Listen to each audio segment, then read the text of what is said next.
Live from our 7 Tasmania studios, your nightly news with Kim Miller begins now. Good evening. First tonight, accused killer Jack Sadler has, for the first time, publicly admitted he did dispose of Jake Anderson Bretner's body, but was not the one who fired the fatal shots. He instead claimed the people responsible were part of an interstate drug syndicate, but he refused to give up any names. And a warning, some of the details in this story may be distressing to viewers. It was a meeting set up to settle a debt. Instead, it ended a life. But Jack Sadler claims he wasn't the one who pulled the trigger on Jake Anderson Bretner, rather a frustrated Victorian drug dealer.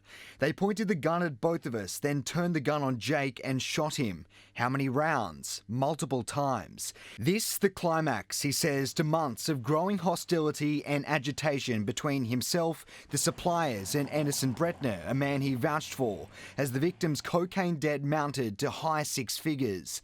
I thought, this is stupid. You can't get money out of them if they're dead.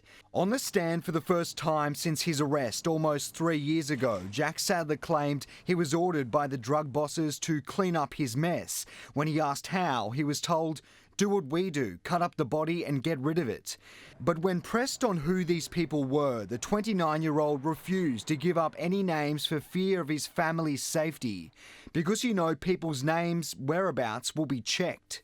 Jack Sadler also told the court the cleaning products and plastic purchased before the murder were used by him purely in the manufacture of drugs.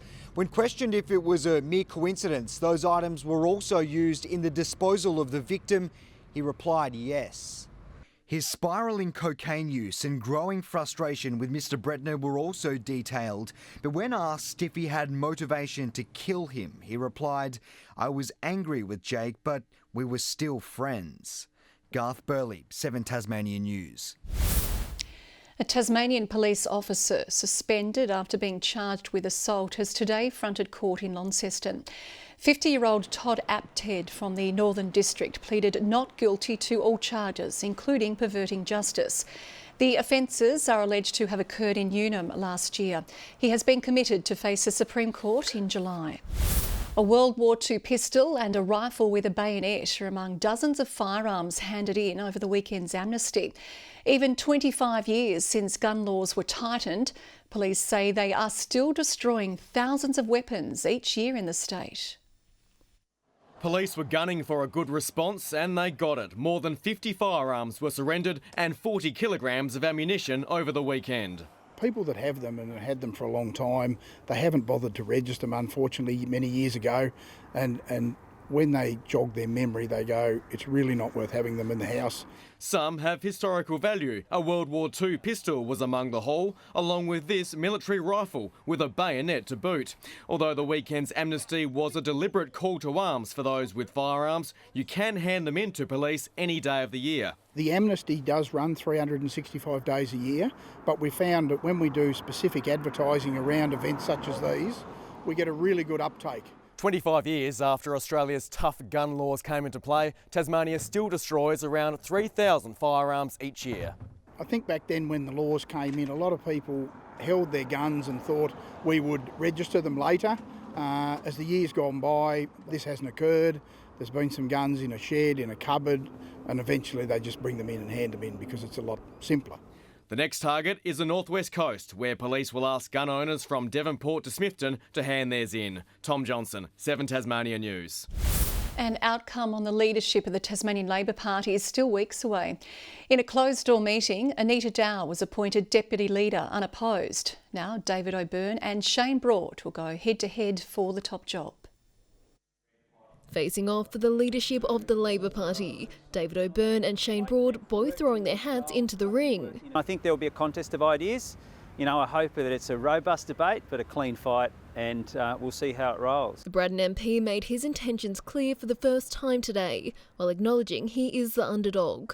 I've been a farmer, I've worked in banking, I've worked in the university system, I've worked for state and federal governments. I have a broad range of experience. He says the party has moved too far to the extreme left and will need to focus on winning Liberal votes at the next election.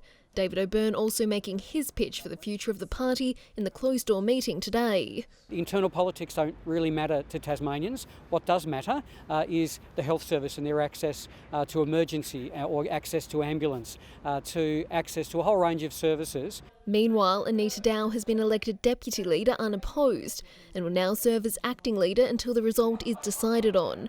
She says she's humbled to be taking on the role. The Premier taking his chance to criticise the opposition after a week of turmoil within his own party. I understand that they don't have a leader at the moment, only a stand-in deputy leader for a period whilst they go through a ballot.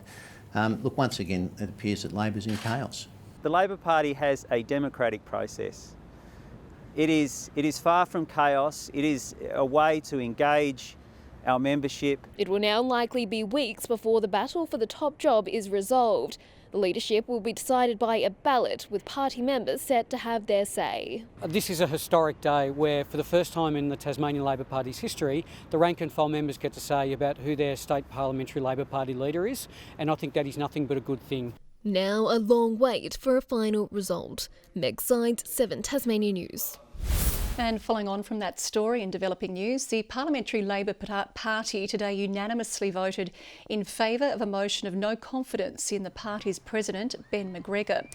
It comes after he was forced to stand down as a candidate by former leader Rebecca White during the election campaign due to allegedly sending inappropriate messages to a female colleague 7 years ago. A 43-year-old woman is fighting for life in the Royal Hobart Hospital after a quad bike crash on a rural property.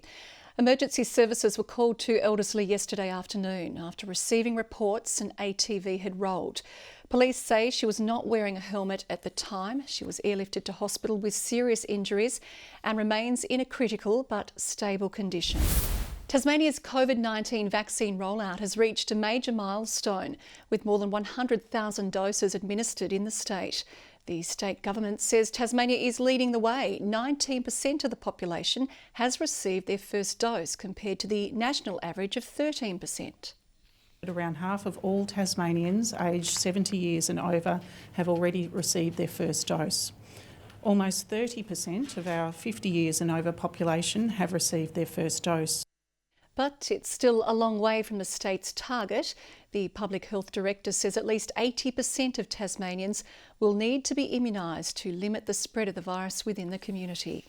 The University of Tasmania has unveiled its $600 million master plan, featuring 5 separate precincts and backing a yet-to-be-built light rail linking Hobart with the northern suburbs.